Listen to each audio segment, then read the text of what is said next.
Hey everybody, welcome back. This is Mark Benton with Lone Bull Barbecue. Apologize for the audio, but was having some issues with my equipment this weekend, but just ordered some new microphones, so hopefully next week will be better. So what we're doing this weekend is filling this thing up and seeing how well it cooks brisket, pork butt, ribs, a few other things. What I'm doing here is a little bit of a cold smoke for the brisket and beef ribs. Now, Jeremy Yoder just today, Mad Scientist Barbecue channel on YouTube, did a video on the cold smoking technique that was, I want to say made famous, but by Cooper Abercrombie down at Bar A Barbecue in Montgomery, Texas. Basically, what Cooper does is he puts his meat on basically cold steel, lights a fire, lets it run for about 8 hours at probably about 180 or so, and then comes in and fires that thing up to about 375 to finish the cook off. People complain about, say that there's, bad smoke, and Jeremy's video tonight that he put out, he basically states that that's present. But I've done this method twice, and it's worked great for me. So basically what you saw on the fire, I used some Fugo, is it F-U-G-O charcoal, the chunk charcoal. I used quite a bit in a basket, put it in there, and then just laid one pretty good sized chunk of post oak on top of that, and that actually smoldered for about 4 hours. So here we are, a little bit after 5 o'clock. These times aren't completely accurate, but they're pretty close. It's around 5 in the morning. I got back up. You can see there's still coals. The wood had quite a bit left. It had smoldered, and there was still plenty of smoke coming out at 5 o'clock. So I added 3 more pieces. There's my puppy. She's a hot dog, so of course she got the fire started right there. And I let this fire run and brought it up to about 275. At the temperature gauge on the Smoke King. Now we need to talk about that in a bit. The temperature gauge, if you remember, is down by at the far end of the smoke chamber, down by the stack. So it's not, and as we found out last time, the temperature is not consistent across the grate, so it is much higher there. Now if you take a look at that brisket and those beef ribs in the corner, that is after, about 4 hours of that cold smoke. And that's pretty similar to what Jeremy showed in his video after 8 hours. His was a little darker, but you can see it started to cook. And right now, that brisket's sitting there at probably about 120 degrees internal. So here we are at 5:30. I added a pork butt. I've added a couple of racks of baby back ribs. You'll notice I was originally going to do them kind of horizontally. Now I'm laying them in there, vertically across the racks. There is a warm spot in the center. You'll notice later when we temp these, I'll tell you what happened there. The pork butt, you'll notice I scored the fat, but I scored it a little deep. Once it starts cooking a bit, it's going to look like some kind of mutated monster here in a bit. So now it's 9 a.m. I had also added a couple of tri-tip. Now I didn't put much in the video on this because this was a disaster. Again, remember I'm trying to run 250 to 275 down at the brisket end. Those tri-tips went from room temperature to 155 in about 20 minutes. So normally when I put a tri-tip, at about 250, 225 on a smoker, it takes 30 minutes to get it to around 125 or so when I'm going to pull it. So basically those were done. Now the ribs, when I temped those, it was kind of weird, and you can see here they're pretty crispy. I wouldn't say they're fully burnt. They were edible. They had great taste, but the portion that sat in the center when I temped them just a little while ago were done. They were at 205. The other end of the ribs were temping about 175. So what I had to do was just basically flip the ribs over, and you can see here when I pick them up, this is how burnt the bottoms of these things were. And they were in the smoker there maybe 4.5 hours. So again, some of this was me learning just how hot it does run up front if you cook 275 in the back.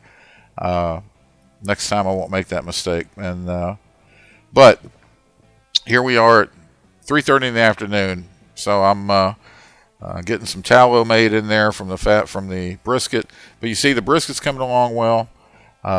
It's 3:30. It's been on for 12 hours, but some of that was cold smoking, and it's temping right now about almost 150 across the point and the flat. The beef ribs in the back right now we're temping probably about 160, I think, and then the pork butt was still had a ways to go as well. Now here it is 6:30. The brisket, you can't really, sorry for that, but you could see it was temping about 175 at that point. I don't wrap my briskets. What I do is same thing that Bar A Barbecue does, is protect the tips. So I put a little foil on the point and on the flat, and let it continue to cook that way. I won't wrap it until I actually pull it. So it's now 8 o'clock at night. We're still waiting on this to cook. We have guests, and they were from the East Coast. It was actually 9 o'clock for them, and they hadn't eaten dinner. So I went ahead and cut up some salmon, seasoned that real quick, and put it on here. And it was about time for the ribs to come off as too, but ooh, those were hot. So got me a towel, picked them up, brought them over. It didn't take long for that salmon to cook. Again, this thing runs hotter than I'm used to.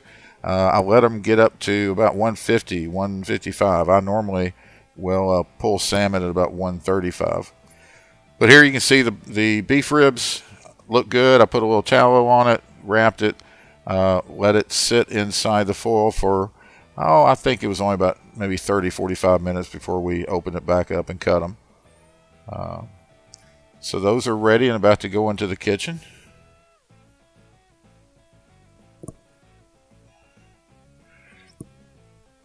There's some close-up of the salmon, and again, I thought I didn't know I was that zoomed in. So, but you can kind of see how flaky that turned out. Really, the salmon turned out. It tastes great.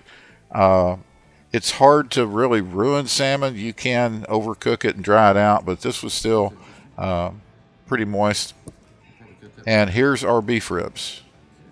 So you'll notice I do not have the sharpest of knives. I need to take care of this. I didn't notice this till watching the video.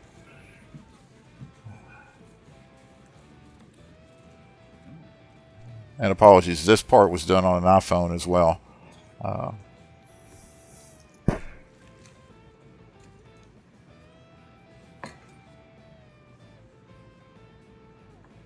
So when we bring it up, looks pretty good. You can kind of tell, but it was extremely moist in there. You'll see when I cut another one here in a bit just how much. And these things tasted phenomenal. There were 3 of us for dinner that night. We each had one, and I think all 3 of us finished off a beef rib apiece. And then me and my friend both also had salmon as well. So it all turned out pretty good that evening. So what we had left was the pork butt. The pork butt you saw I put in a pan and wrapped. Brought it in shortly after this and then pulled it. I didn't get any video of that. My apologies, but it turned out pretty well. I pulled it at about 203. Now the brisket I pulled at 201. Wrapped it in foil and poured tallow over it, the tallow that I rendered.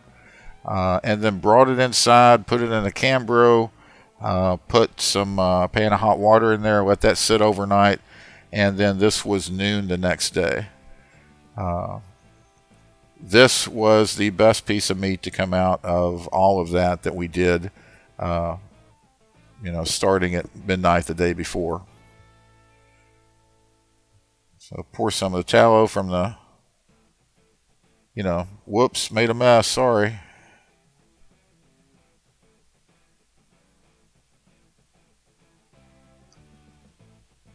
And again, next time I cut a brisket, we're going to do better camera angles. I'm worried here because I didn't want to get my hand in the way, but I was like, oh well, I got to do it. So you just get it done and then try to get the best camera shot. So look at that. That turned out pretty good. I was happy with that. This was probably one of my top 3 briskets that I've made. So it took a while. It on the Texas Smoke King, I concentrated on where the brisket sat. I concentrated on that corner, so it makes sense that this is what turned out well. As far as taste, you know, just like before, the chicken wings or anything else I've cooked on it, that smoke flavor really comes through. It was, I didn't spend a lot of time on the brisket. It was just in there. I managed to fire, kept it anywhere from like 250 to 275 the whole time. Oh, we got a little blurry there, sorry. We're going to cut off the burn ends here and show you that.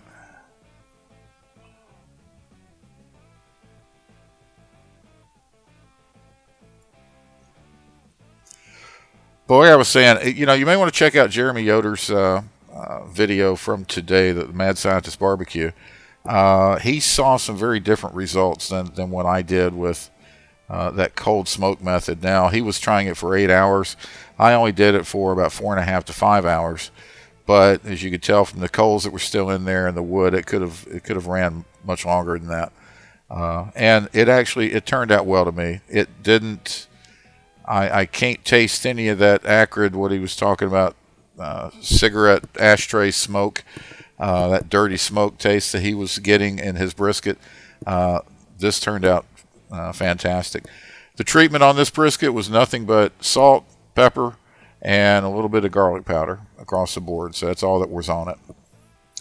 Well, hey, I hope this helps. You know, another video on the Texas Smoke King, and I promise you some videos of cooks. I'm going to do another brisket real soon. I'm going to do probably a response to Jeremy's video as well. So look for that coming out. And thanks everyone for watching. You guys have fun till I see you again.